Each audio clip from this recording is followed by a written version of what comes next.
tough. I don't ever slow up, no I don't take shit. I got no love for the fakeness. If you wanna play tough and wanna hate this, I'll always show up. I don't ever slow up, no I don't take shit. I got no love for the fakeness. If you wanna play tough and wanna hate this, I'll always show up and make a statement. I don't ever slow up. 2, 3, and 4.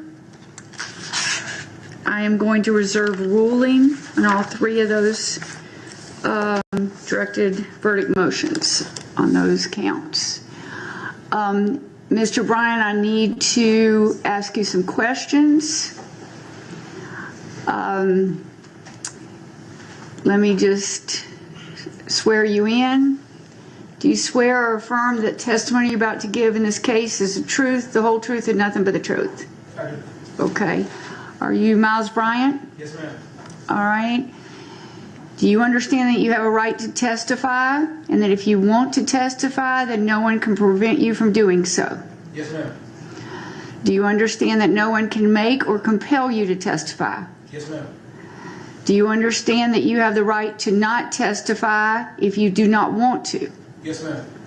Do you understand that it is your personal decision, not your lawyer's decision, whether you choose to testify or choose not to testify? Yes, ma'am. Do you understand that if you do not testify, I will instruct the jury that your decision cannot be used against you? Yes, ma'am. Are you aware that this is the only time you can testify during your trial? Yes, ma'am. Do you understand, sorry, are you aware that once the verdict comes back from the jury, you cannot change your mind about testifying? Okay. Do you understand if you choose to testify, you will be both examined by your attorney and the prosecutor? Yes, ma'am. Do you personally, Miles Bryant, want to testify or not? No, ma'am. Okay. I find that the defendant has freely and voluntarily decided not to testify with a complete understanding of his rights. All right. All right, y'all may be seated. We ready for the jury? Any matters? I guess just a couple things. I'm just thinking through logistically here. Obviously, I don't know if the defense has any other evidence to present. That was going to be my next question. And whether or not, obviously if they do, it'll be their turn to present whatever evidence they want to. If they don't, and they also rest fairly quickly, contemporaneously with me resting, at that point, based on our discussion yesterday, I anticipate the court to Release them. Release the jury. Release the jury. You reserve ruling on the motions for directed verdict. And then, so in terms of preparing for closing arguments to the jury, I got to have some kind of direction, I guess. I will not be ruling until after the verdict comes in. All the charges will go to the jury. Okay. So, All charges will go to the jury as if I had denied the defense motion.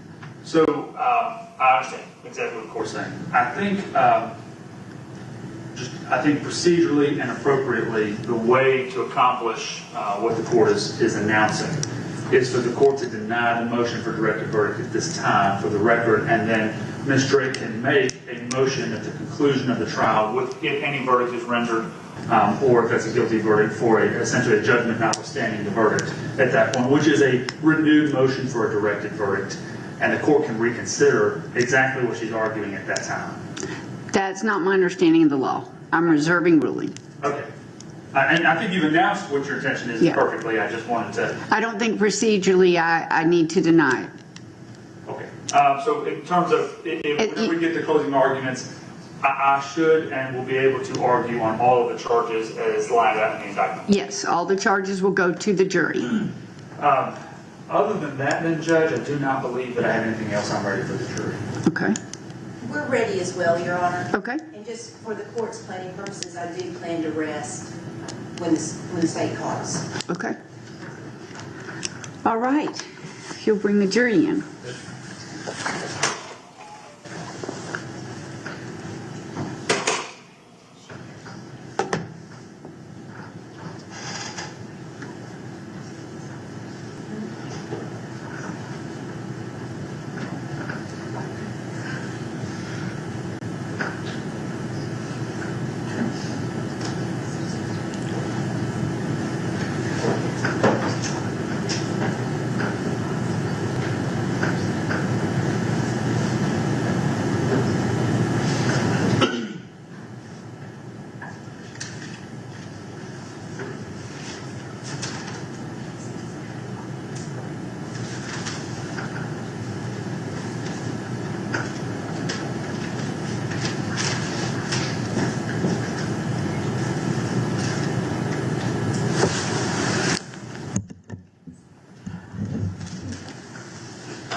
All right, we are ready.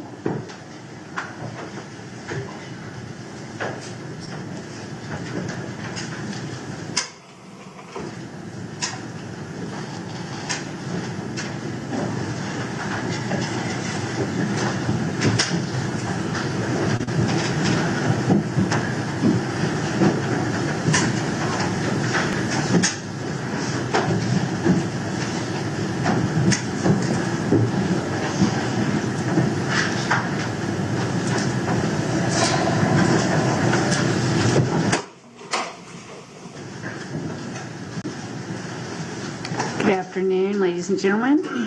Hope you had a good lunch. State, call its next witness. Your Honor, the state has presented the evidence that we have, and we are resting. Okay. All right. At this time, the state has rested. It is now the defense's time to present the case if they should want to. Defense call. Thank you, Your Honor. On behalf of my client, Mr. Bryant, we are resting as well. Okay. All right, ladies and gentlemen, at this time, I'm going to release you for the day. We have some issues we have to take up about the jury charges. And then tomorrow morning when you come in, evidence has been closed. That portion of the trial is closed. And you will hear closings from, or you may hear closings.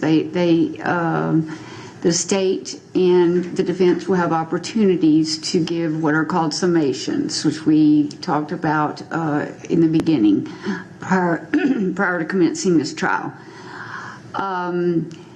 Let's go ahead and have you here at 8:45 so we can start at 9. We'll have any closings that either side wants to present. And then I will go over all the jury charges, which is the law that you are to apply to this case.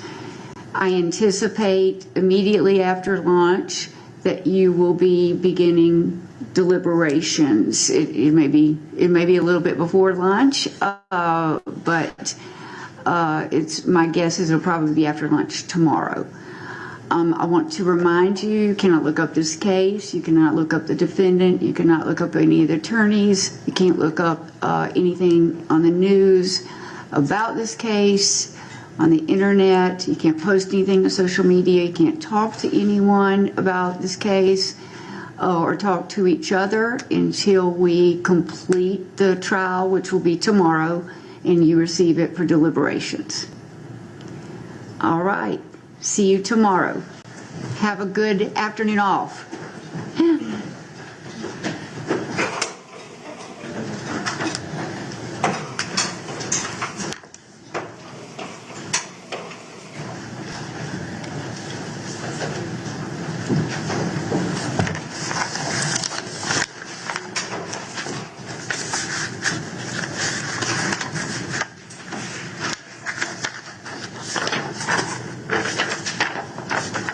Okay.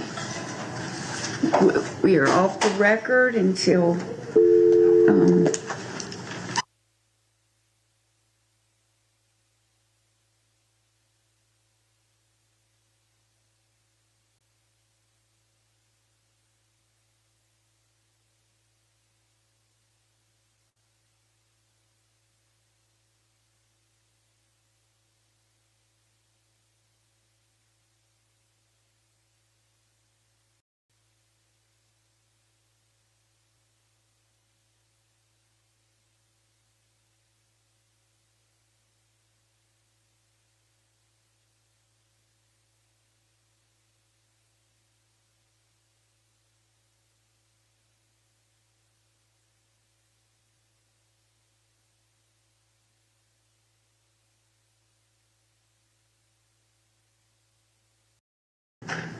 be here quietly in the courtroom? I don't, Judge. I think we're fine, Your Honor. Okay, all right. Let's just start with page 1. State have any objections to page 1? Page 1, Judge. No objections. Okay, page 2. I'm gonna call them out pages, then I want you to answer, okay? I know you want to take over, but I'm not gonna let you. Page 2. State have any objections? Judge, I make the objection every time because case law has been consistent for 20 or 30 years that grave suspicion as a charge is not required when the court gives a full and complete charge on direct and circumstantial evidence and reasonable doubt. It is confusing. There's court cases on it. It's not, just to be honest with the court, I've never seen a case where it's error to give it. And so Have you ever seen a case that it's error not to give it? No, Judge. In fact, well, yes, if you didn't give a full and complete charge on direct and circumstantial evidence and reasonable doubt. If you didn't give those charges, then yes, it might be error. But the Supreme Court has ruled it is not error to not give grave suspicion if you give those other case. And the reasoning behind the Supreme Court's decision is that that charge is confusing. It muddles with the idea of reasonable doubt and direct and circumstantial evidence. And so it's unnecessary in any case. Although it's still in the pattern charges, and it's still requested in every case I've tried. And some courts have thrown it out, some courts have let it in. I always object because it's unnecessary and causes confusion. So I object to the grave suspicion charge. Okay, Ms. Drake. Your Honor, I specifically requested this, I think in this particular case, where there are other explanations for that the evidence suggests. I think it is very important in this case. It is still a pattern charge, and I'm asking the court to give it. And we're getting lots of other charges on issues that aren't really going to be argued. So I think to be complete, I would ask the court to give it. All right, I'm going to come back to that. Other than grave suspicion, on page 2, anything else from the state? No, Your Honor. Defense? No, ma'am. Okay. All right.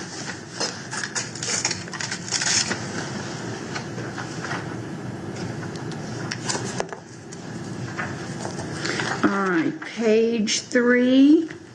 Mr. I apologize. That's okay. I request what's listed in there under stipulations. I requested the defense. They denied that request to each and every stipulation. So there are no stipulations in this case. So everything under stipulations on page 3, 4, and 5, I believe needs to be removed. I agree, Your Honor. All right.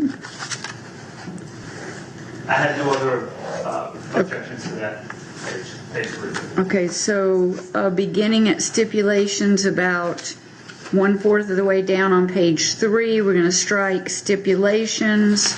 All of page 4 under stipulations, that's 5 through 13. And then the first 2 sentences on page 5. Is that correct, Mr. Delphont? Yes, Your Honor. Is that correct, Ms. Drake? Yes, Your Honor. Okay. All right, let's go to direct and circumstantial evidence on page 5. No objection. And I may be wrong, and I may be thinking about the wrong version. On the 3rd paragraph, because they recently updated some of the pattern requests to charge, and I did not know on the update if it removed circumstantial or direct, or if it was the other way around. I was thinking it had to authorize a conviction on circumstantial, maybe and or direct evidence, and then it finishes out the sentence.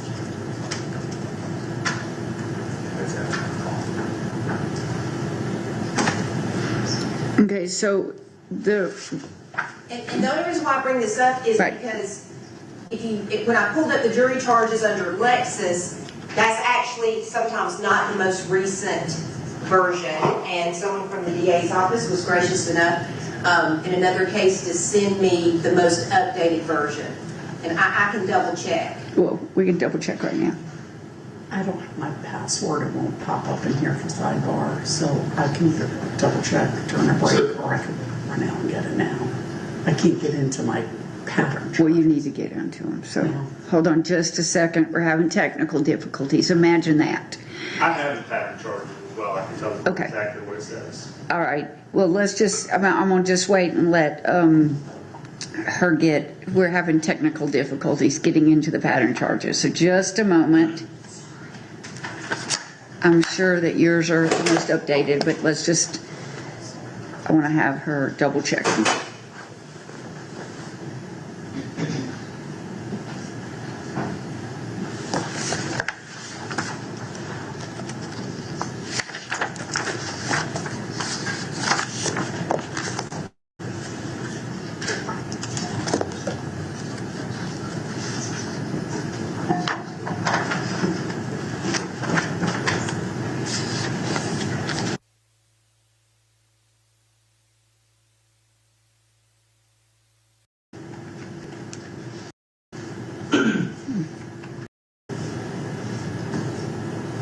Because it is in the short version, it's just not the long version. It's not in the long version, the most updated. Well, the short version is the most updated as well. There's, Oh, the short version. yeah, there's two different Right. ones. In the long version, it doesn't have the bracket that says whether direct, circumstantial, or both. The short version does. I would ask the court to just add that bracketed information into that paragraph. There's absolutely no justification for that, no case law support that. The two versions, while they cover the same topic, are written vastly different to communicate the same concept in two different ways. And so the inclusion of it in the first one, because it is a shorter version, compresses everything into a shorter span. It is fully explained in the long version. If that's the version the court gives, I don't believe it would be appropriate to inject a phrase into that just doesn't exist in the pattern charge.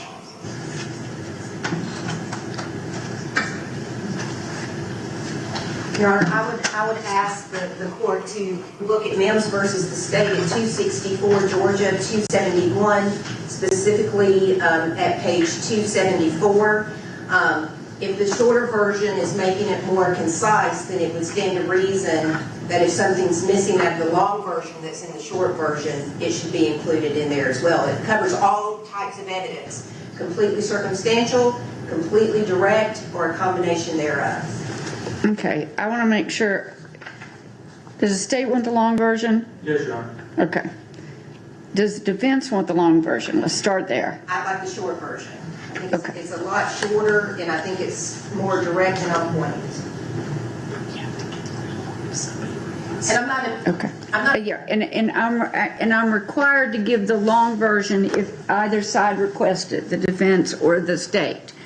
I'm not likely, I'll look at Mims, but I'm not likely to change the most updated long version of this pattern charge and mix and match between the short and the long. I understand that. Okay. I mean, I will look at Mims, but I doubt that I will be adding language to the pattern charge. All right. Anything else on page 5, Ms. Drake? Oh, no, ma'am, thank you. Okay. Page 6. No objection, Your Honor. Okay, no objection. No objection. Okay. Page 7. We might have to, Judge, I don't believe under witness supported the character for truthfulness. I don't recall any testimony from any witness establishing character for truthfulness of anyone. Well, I mean, obviously, there's a defendant's right. I don't think, that calls into question his truthfulness in his statement, but not of a witness. So I don't think that that's necessary. And then lack of bias toward a party, I don't recall anything in terms of a lack of bias evidence being presented as to any witness. So I don't believe that the witness supported charge needs to be given. okay. Ms. I Drake. agree, Your Honor. Okay. So we're going to take out witness supported. That is in the middle of page 7. That will be completely removed. No other objections, Your Honor. Okay. Your Honor, I did not know, I don't know if I talked to the state about this beforehand. Under the bottom paragraph where it says witness impeached, we did introduce certified convictions. I didn't know if the court wanted to add that to the section that says witness impeached.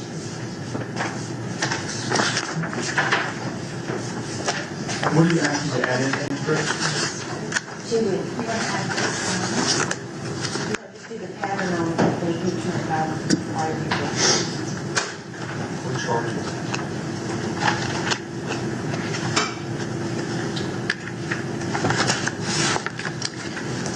Well, witness attacked has crime of dishonesty conviction. That's at the top of page 7. Right, but any felony conviction can be used also as impeachment. So what do you want in exactly, Ms. Drake? Your Honor, as part of the pattern charge, there is a specifics that list out the different ways that you can impeach someone, just specifically the code section that deals with introducing a certified felony conviction.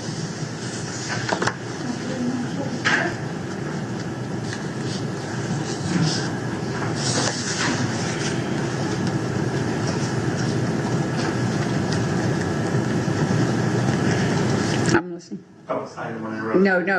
Judge, the pattern charge on witness impeach is 1.31.45. And it states in full, to impeach a witness is to show that the witness is unworthy of belief. A witness may be impeached by disproving the facts to which the witness testified, or the credibility of a witness may be attacked by disproving the facts to which the witness testified. That's its entirety. There is no mention in that charge of any prior convictions of anyone, and I don't know of any other charge. Now, obviously, witness attack, the court has included that statement there. Right. It states what Ms. Drake is asking. I don't know what language specifically she's asking to include. It wasn't submitted as a request to charge the court, and I'd ask that it be formalized in writing, or at least an exact version of what she wants to add before we're just adding random words into the charge. Your Honor, it's 1.31-40 under witness attacked. Here it's listed crime of dishonesty conviction. Right above that in the pattern, it says proof that the witness or defendant has been convicted of the offense of blank, listed in there. So it's just, But it's under witness attacked. right, but it's under crime of dishonesty. No, it's two separate separate. sections. Okay. Do you see what she's talking about? So the felony conviction Yes, and portion is, I can give, Yeah, you need to file that in writing. yeah, and I can give Ms. Hillary the specific conviction. That's fine, but I want it filed in writing in the record, Yes, ma'am. and I'll look at it. And I'll resolve that one way or the other before we recess today. Okay. So we'll come back. I mean, I'm going to step off the bench on that one. Well, on all of these, and we're going to get you revised jury charges and go over them again. But on that one, I'll make a decision. Let's go on to page 8. Does the state have any objections? Sorry, Judge, I'm catching up. No, that's okay. No, Your Honor. Defense have any objection? No, ma'am. Well, I actually do, Your Okay. Honor. All right. Apologize. That's okay. I'm understanding throughout our motions hearings and the court's orders relates to the defendant's statements, the court has said in its pronouncements and called the interview a custodial statement or a custodial interrogation or interview. My argument then at the motions hearing, which continues until now, is that his interrogation, the interview, is non-custodial in its entirety. He is not in custody. He voluntarily came up to the police department He even talks about in the interview, as soon as I leave here, we'll meet up. He firmly believes he's leaving. It's not until they tell him he's being arrested at the very conclusion of it and put him in handcuffs that he is not free to leave at that point. And so my argument is that none of those charges really are applicable because they all are predicated upon it being a custodial statement. I don't recall, honestly, Judge, off the top of my head, in your written order granting or denying the defendant's motion to suppress his statement, whether or not you called it a custodial statement or if that was your finding. I know you have orally said it on occasion. I don't know if that's the court's finding of it. My argument remains the same. It's a non-custodial interrogation. And Your Honor, during the interview, he was read Miranda and specifically pointed out that he could not leave if he wanted to because he didn't know how to get out.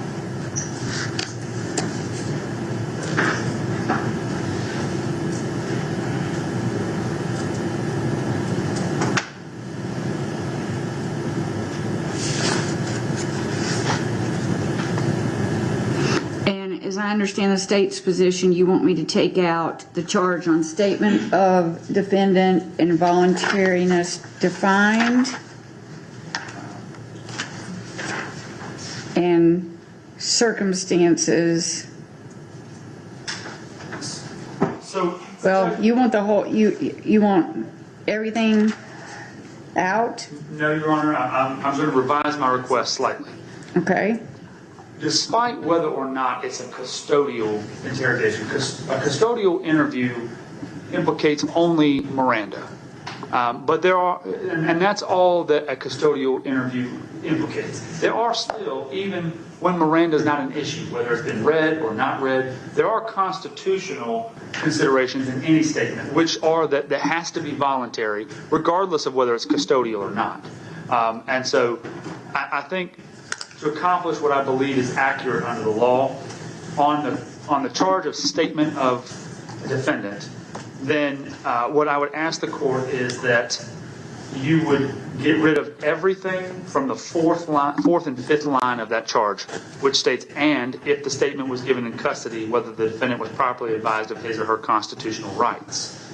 That would leave that charge to say that the jury must find essentially that the defendant's statement was voluntary. That's always the law. That's always the Constitution. It always has to be voluntary, and I don't think that's error to give that because that's a proper statement of the law. However, because I don't believe his statement was in any way custodial, it's not required to give Miranda, and the jury simply just, I don't believe, has to find that in order to consider the statement. The other charge, voluntariness defined, I think that's fine because it just talks about voluntariness in general, but without regard to Miranda or custody. And all the circumstances, the statement, burden of proof, all of those in condition precedent. Well, we hadn't gotten to that page yet. I didn't want to get ahead. Okay. As it relates to circumstances of the statement, I think that's fine. That's appropriate. And then burden of proof as to rights, I think that's fine. Conditions precedent to consideration of statement. I don't believe that that's necessary because that one talks about, again, him being advised of his constitutional rights, which are the Miranda warnings that are given. And so I do not believe that, because it talks about, if you fail to find the defendant was properly informed of these rights and that he understood and gave up those rights, you must disregard the statement entirely. I mean, certainly Detective Carter read him his Miranda rights. It's not an issue about whether she did or didn't. But the charge is unnecessary because it deals with a custodial interrogation. And as a matter of law, the court can find it wasn't a custodial interrogation, but that's your role. The legal aspects of it that are not before the jury. So I'd ask that the conditions precedent to considerations of statement and then the constitutional rights and burden of proof as to rights on page 10 are unnecessary as well. Okay. So on page 8, you want the third and fourth line under statement of defendant removed, and then on page 9, you want the entire section conditions precedent to consideration of statement removed. Yes, Your Honor. Conditions Okay. precedent to consideration of statement. Then on page 10, constitutional rights and burden of proof as to rights. You want those? I believe those are unnecessary Okay. if the court finds that it is not a custodial interview. Okay. Ms. Drake? Your Honor, I just think that because they did read Miranda after they chit-chatted for a while, the fact that she said, we know that you can't just get up and leave because you don't know where your way out, and also the body posturing during the actual interview itself was basically my client up against the wall and both of them right up there on him. That's an issue for the jury to decide.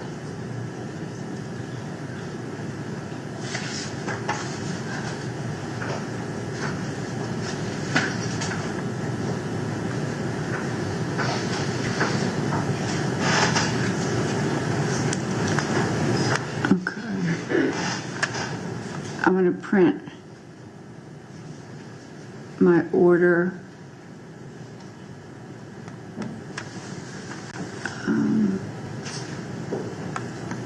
For the attorneys.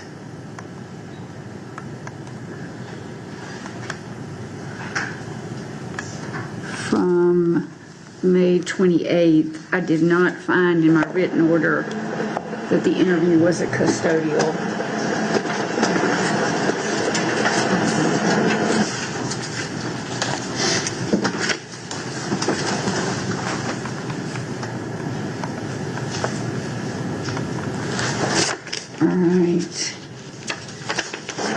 Deputy McCurd, would you hand that to the attorneys? Thank you very much.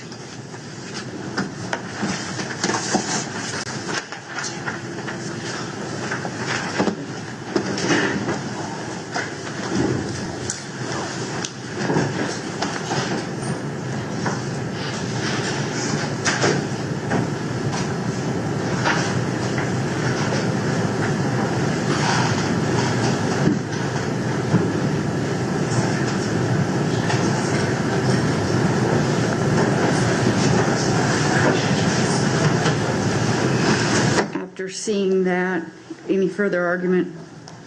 Just only that, well, I understand Mr. Drake's contention that Miranda was read. That's not a triggering event. And the law is, under a totality of the circumstances, whether a reasonable person would have felt that they could leave. In this case, and in court recalls, we watched it again recently, the defendant, based on a totality of the circumstances, very clearly believes he can leave. Because he talks about he's going to leave. He talks about plans afterwards with people on the phone in the interview room during breaks. And so while there is a mention of Miranda, and it's actually read, it doesn't trigger anything legally. This court makes legal findings about whether it was custodial or not. If you find it's custodial, yes, it has to be given. All of it. Because it's a custodial interview. But if you don't find that, that's not for the jury's consideration. That's a legal conclusion that the court draws on motions and evidence to be presented. And based on your legal conclusions, the jury is charged on what they should consider. And so my belief is that because you have not found it was custodial and the facts don't show it, that it was custodial, those are not required to be given. Ms. Drake? I have nothing further, Your Honor. Okay. And throughout this proceeding, I may have misspoken. I'm thinking that I had called it a custodial interview at some point. I think I do remember that. Yes. All right. I'm going to look at that and determine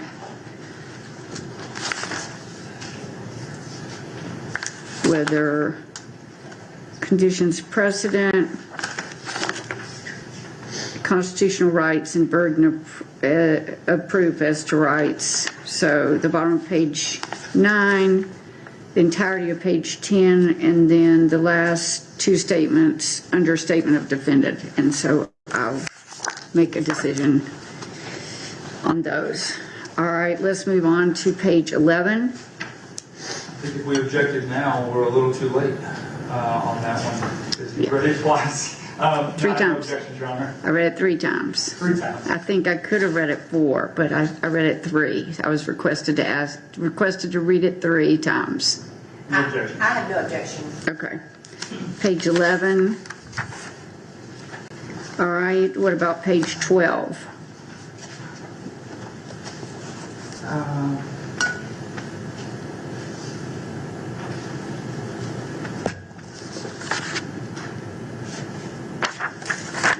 Judge, I don't have any specific objections to it. It is just very duplicative of the limiting instruction that you're already reading. Because the limiting instruction essentially tells them for what reasons they consider the evidence. And the charge on other crimes, wrongs, and acts on page 12.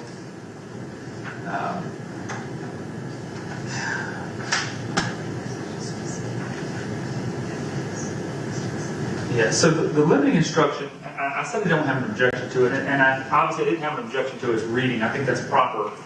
I'm not sure that because you're reading the other crimes, wrongs, and acts charge that the limiting instruction needs to be read at the conclusion of the case, because we're not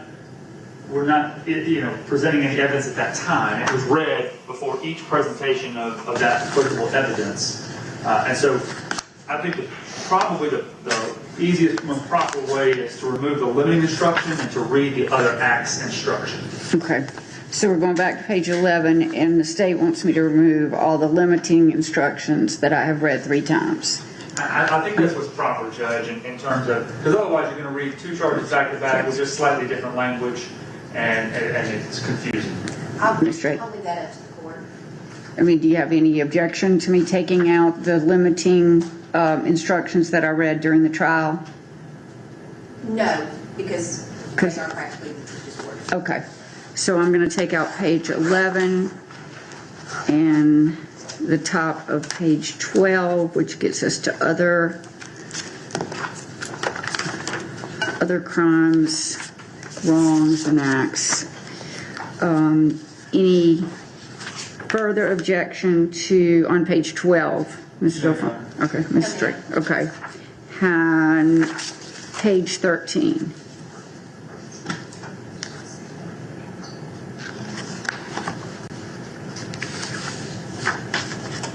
Your Honor, Ms. Matucci was bringing up a point on page 12 of other crimes, wrongs, or acts that may be helpful, and that is that perhaps somewhere we should include that this evidence has, that they're considering maybe in the last paragraph on that page.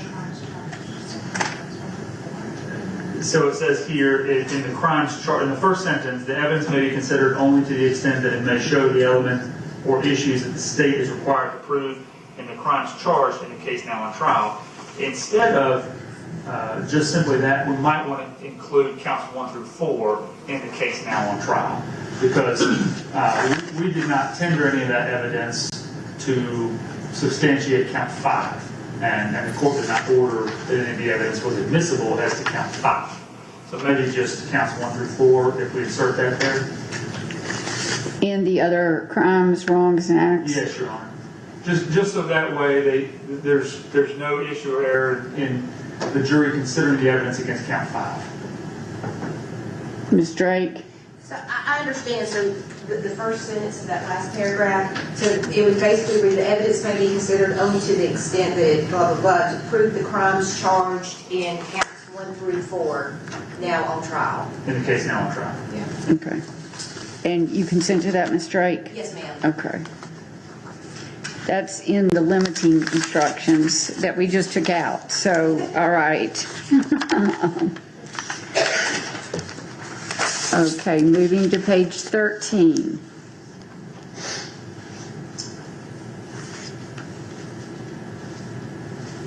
I have no objection necessarily to the way it's written. I'm not sure nobody's pointing the defendant out as the actual perpetrator of the crime. It was all digital.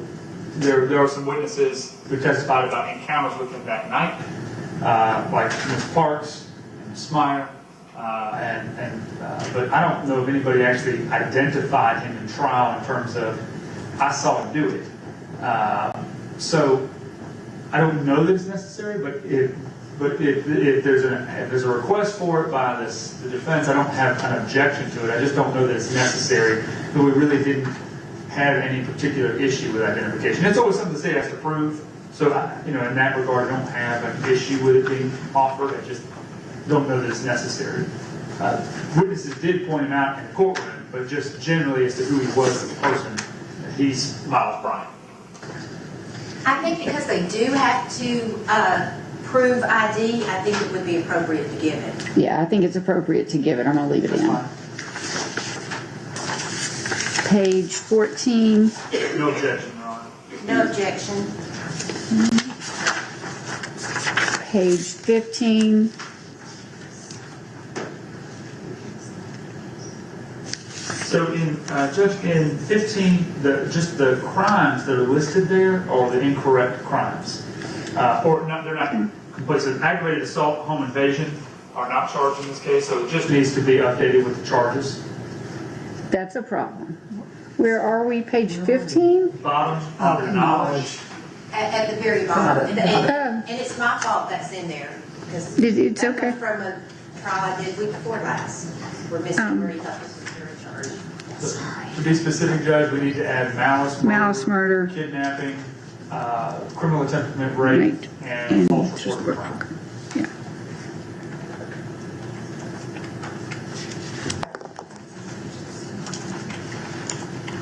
And that's well, and that same issue arises in the same charge as it continues on page 16. Okay. But page 15, other than changing the crimes under knowledge, page 15, everything okay with the state? Yes, Your Honor. Everything okay with the defense? Yes, ma'am. Okay. And then 16, we need to change to the correct crimes at the top of page 16 in that first paragraph. Yes, Your Honor. Okay. Anything beginning at mere presence, guilty by?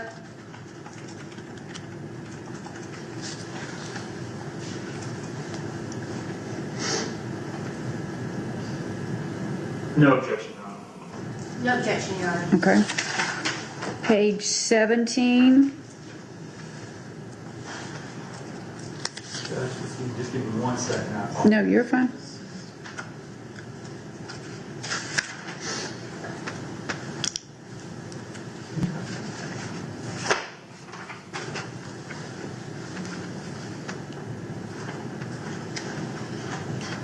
I was just trying to review. I don't recall. I pulled up the indictment because I just don't remember if there was any conjunctive language. I would include that as a request, but I want to make sure that it's necessary. I don't think there was. Oh, there it is.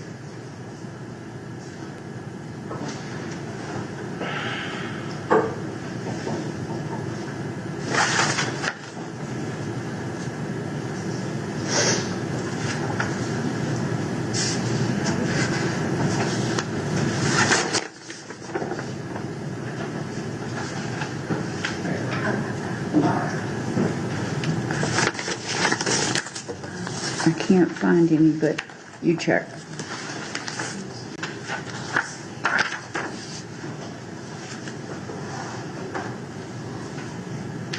Well, Judge, in count 3, it says that he did unlawfully abduct and steal away Yeah, right. Susanna Morales without lawful authority or warrant. And so, because of those, I'll make Okay. my request for that charge just so that there's not an issue there. That's fine. And so no objections on page 17, Your Honor. Ms. Drake? No objections.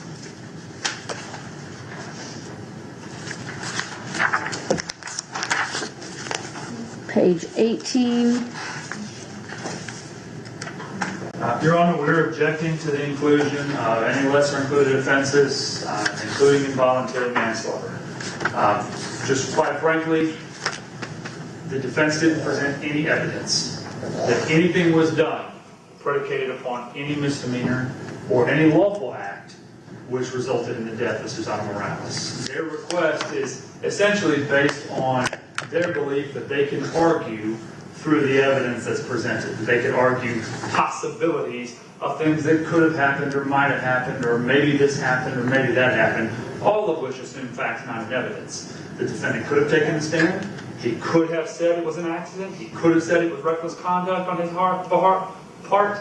He could have said it was contributing to delinquency of a minor, or any variety of misdemeanors and or lawful acts that resulted in her death. He chose not to do that. They chose not to present any evidence whatsoever, nor did they elicit through direct or cross-examination of any witness any other possibility that would support the inclusion of involuntary manslaughter as a lesser included offense. The case law is very clear that, one, there's a difference in involuntary manslaughter for felony murder and involuntary manslaughter for malice murder. They are separate crimes because the involuntary manslaughter on the malice murder requires intent, as does malice, and whereas the involuntary manslaughter on felony murder does not require intent. They are two different crimes, so even if given, it had to be given twice for both charges. But just frankly, Judge, and we knew this was coming. I mean, obviously, I knew she was going to make the request for it. It's the only chance her client has to avoid the significant crime. She mentioned it in opening, hold him responsible for something, for lesser, for what he did, but then there was no evidence to support that contention. And of course, what she says, what I say, is not evidence. Since there has been such a void of any evidence of any sort of misdemeanor committed by the defendant, I do not believe that any lesser included offense than involuntary manslaughter can be supported by the law. I know it's only slight evidence, but there's no evidence. So I object strenuously to the inclusion of involuntary manslaughter. Ms. Drake. Your Honor, I understand this position, but likewise, I can take the state's evidence, which has been presented to this jury, and argue what it potentially can show, just like they're taking the evidence and putting out their theory, as this is what happened. Any evidence whatsoever, it just has to be slight, and that charge has to be given, or the case is coming back. And I think that there is evidence, without going into what my closing is right now, that would support different possibilities of what occurred based upon the state's evidence. I don't have to present evidence to get a lesser included. If it's in the evidence itself, I'm able to argue that to the jury. They also have to disprove every other reasonable theory. And a reasonable theory could lead them to convict of manslaughter. So as opposed to arguing, just find him not guilty 100%, I'm going to ask the jury to consider this because they don't really know what happened. There is no direct evidence that he kidnapped her. Whether she was in the car or not, they don't know how she got in the car. And they're going to argue that, and we will argue it. But I think it's not going to be error to give it. I think it could be definitely error not to give it. What's the slight evidence? The slight evidence is that she used drugs, some of which only certain friend groups would know about. One drug in particular she did not know about. There is a video that was not played in the case, but only a snapshot was given of it. There is evidence, depending on how you perceive the Life 360, that says she leaves, but then she goes back to the apartment complex. There is evidence that Miles, on several, at least one occasion that we know of, offered her little friend group drugs. So she might have gone back there to smoke some more, or to get an edible, or to get another drug. But the fact that the state cannot show or disprove any of those as possibilities could lead the jury to believe that that is a reasonable theory, and as opposed to not asking for a straight not guilty, they could consider the charge of involuntary manslaughter. And the standard is slight evidence. It don't have to be compelling or overwhelming, just slight. The only thing I'd like to say in furtherance of that, Judge, is that there is actual evidence in the record from the defendant's own mouth in his interview. He foreclosed everything she said. He said it wasn't an accident, it wasn't a drug overdose, it wasn't bad weed, she didn't try to rob me, I didn't find her dead, none of it. He said out of his own, that's actual evidence before the jury to consider. And there is zero evidence of anything else. They asked him every single one of those questions, and he said no to all of them. He's stuck with it. There is no other evidence that anything else happened other than complete conjecture by the defendant. And so I understand slight evidence means slight, but no evidence. And in fact, there's evidence in the opposite direction that none of the things she just said are possibilities actually happened. Your Honor, slight evidence is slight evidence. Now, can that be overcome during closing? Most certainly, and I'm sure that's what the state will do. But I get to argue other reasonable theories that they have not disproven. And if the jury finds one of those, it's either they're going to find him not guilty or they'll have a lesser included to think of. I get to argue reasonable theories based upon the evidence in the case. All right, I'm gonna make a decision on that after I step off the bench. And also with, all right, so let's go on forward to page 19. And while we're there, Your Okay. Honor, based upon your decision, we did talk about this, and just where it is in the charge. If the court does decide to do that, I think it would need to come after the felony murder and not the malice. Or read twice. Or read twice, actually. Is that, I think you're correct, Judge. I mean, and I'll just tell you, in terms of the case that's on point about that, because you may want to review it, it's Carter versus the state, 298, Georgia 867. It is a Supreme Court decision from 2016. And it just talks about that there's two different types of involuntary manslaughter as lesser included offenses, because both malice and felony murder are not created equal. They contain different factors and elements, and of course I'll have to consider, depending on what the court rules upon, how I will respond to whether the instruction changes depending on the crime, because reckless conduct, which is one of the requested lesser included predicate offenses for involuntary manslaughter, requires no intent. It's a negligence. It's a criminal negligence, which is wholly separate and apart from malice. And so I don't think the court could give, as requested, a charge based on reckless conduct for malice murder. I think that's a legal error. The other predicate request is for contributing to the delinquency of a minor. Now, while neither one of those offenses, any evidence was presented on either one of them on the night that Susana Morales died, regardless of other incidents the defendant has been both reckless and contributing to the delinquency of a minor. I don't even know. I have to ponder that if the court admits it. But I think we'd have to tailor, should the court admit a lesser included, as to which offense you're admitting it to, and whether that changes between the two of them. I understand your argument, and we'll come back to that. Okay, as far as page 19, felony murder and causation in felony murder, any issues? No, Your Honor. No, ma'am. Okay, page 20, kidnapping and kidnapping with bodily injury. So, I don't have any, I mean, they're both a pattern charge.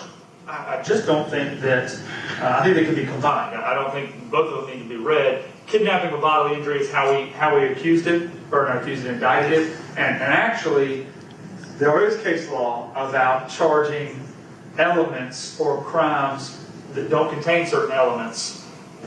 If I charge it as kidnapping with bodily, I got to prove it as kidnapping with bodily. Unless I'm requesting a lesser included offense, which I'm not. Okay. I've not requested one. I don't know. I mean, to flip, but I don't believe that the defendant is either requesting kidnapping as a lesser included. And without that request, I think this kidnapping charge can be removed and it can just be read as kidnapping with bodily injury. Okay. You agree with that, Ms. Drake? Yes. So I'm going to take out kidnapping in its entirety on page 20 and give kidnapping with bodily injury bottom of 20 and next half of 21 in its entirety. That's Correct. correct. Okay. Yes, ma'am. All right. What about the remaining on 21?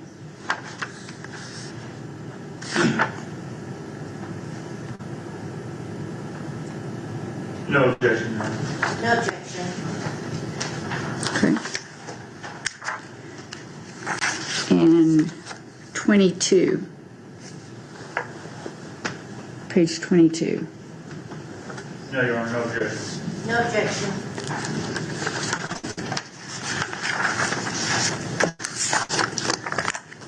Page 23. No objection, Your Honor. No objection. So depending on the court's ruling, we may have to tweak it. Right. We are now on 24. Judge, obviously, you object to the inclusion of any language that would authorize a jury to find guilty of a lesser included offense. Okay. So that specifically, there's a highlighted in red portion there that talks about a lesser included offense of involuntary manslaughter, so I object to that. Other than the red portion with regard to involuntary manslaughter, either party have any other objections? So, Judge, not an objection, but just a note that if you decide to allow involuntary manslaughter, I think you're going to have to duplicate essentially the red portion for the malice murder charge as well, which is currently not in there. And again, I guess that's really dependent upon what the defendant's request is. If they are asking for a lesser included offense on malice murder as well, and I'd have to look at their back there. I don't know if it specifies. But if they're requesting a lesser included offense as to malice, I think you'll have to duplicate that. Yes, ma'am, I would agree. And I would be, Requesting on both Yes. charges, on the malice and on the felony? yes. Okay. All right. Anything on page 25? No, Your Honor. No, ma'am.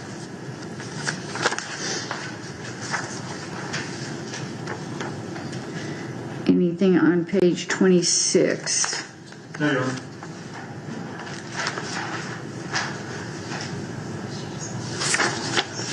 Was that a no, Ms. Drake? I didn't hear you. You may have. And I do have another request, Your Honor, since I wasn't sure at this point and had not anticipated it.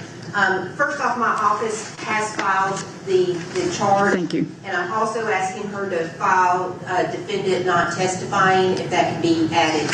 I have no objection to the request. Obviously, if it's patterned, there's zero Right. objection. Right. It'll be the pattern.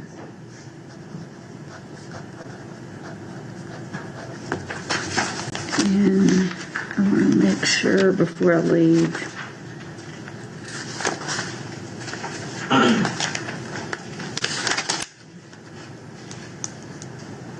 Okay.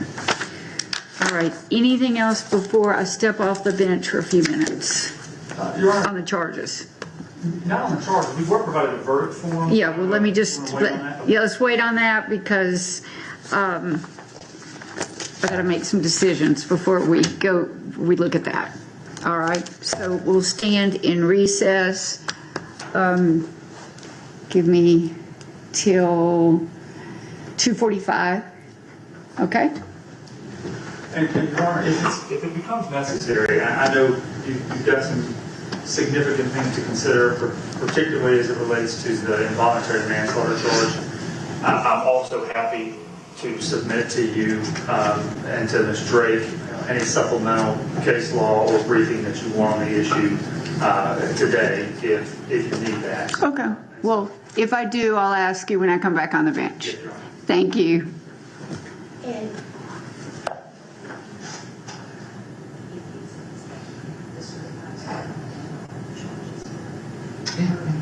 Your Honor, may I approach, please? Absolutely. I was just, well, I can wait whenever you leave the bench. I was just asking him if I could grab some of the exhibits to give the information to Ms. Crepusman on the certifieds that were entered, the charges. Okay, that's fine. And I just realized that I did not go over the 2 bench conferences that we had today with Mr. Bryant. Mr. Bryant, we had 2 bench conferences. One was this morning. Ms. Drake needed a comfort break, and she approached to ask for a comfort break, which we took. And the second one was prior to lunch. I called the attorneys up and asked if the state was planning to rest after Detective Carter, and we discussed that. And Ms. Drake thought we should go ahead and complete and then let them go, but I wanted to give you over lunch to make sure that you had plenty of time to make the decision whether you wanted to testify or not. So I sent the jury to lunch, and so you'd have that extra hour, and then we reconvened and stayed in the defense rest. And am I correct, Ms. Drake? Yes, ma'am, thank you. Am I correct, Mr. Delphont? That's my resolution. Thank you. Okay, I'll be back in about 15 till.